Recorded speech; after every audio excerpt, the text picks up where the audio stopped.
একবার এক কৃষকের ফল নষ্ট হয়ে যাওয়াতে তিনি ভগবানকে চিঠি লিখলেন। চিঠির মধ্যে লিখলেন যে তাকে 100 টাকা দেওয়ার জন্য।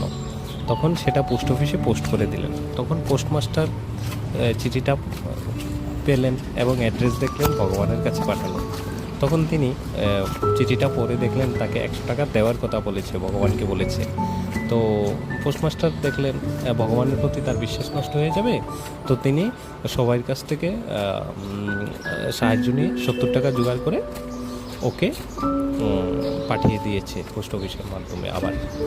তো ওই ব্যক্তিটা মানে 70 টাকা পেয়ে এমন রাগ হলো যে ভগবানকে আবার বলল, তুমি তো সব কিছু জানো, তাহলে তুমি 70 টাকা কেন পাঠালে, আমাকে 100 টাকা কেন পাঠালে না?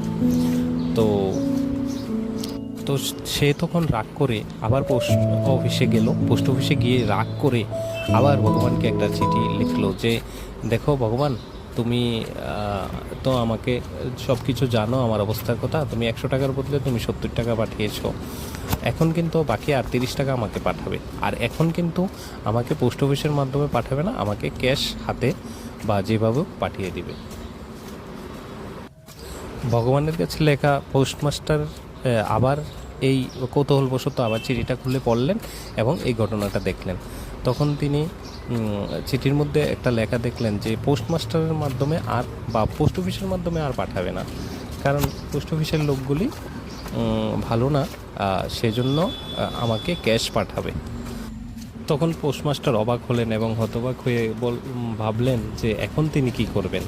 এখন যদি না পাঠান, তাহলে রাগ করে না পাঠান, তাহলে তো ভগবানের প্রতি বিশ্বাসটাও ওই কৃষকের উঠে যাবে, আর যদি পাঠান তাহলে তো কীভাবে তো পোস্টমাস্টার এই চিন্তায় পড়ে গেলেন। তো এখানেই গল্প শেষ।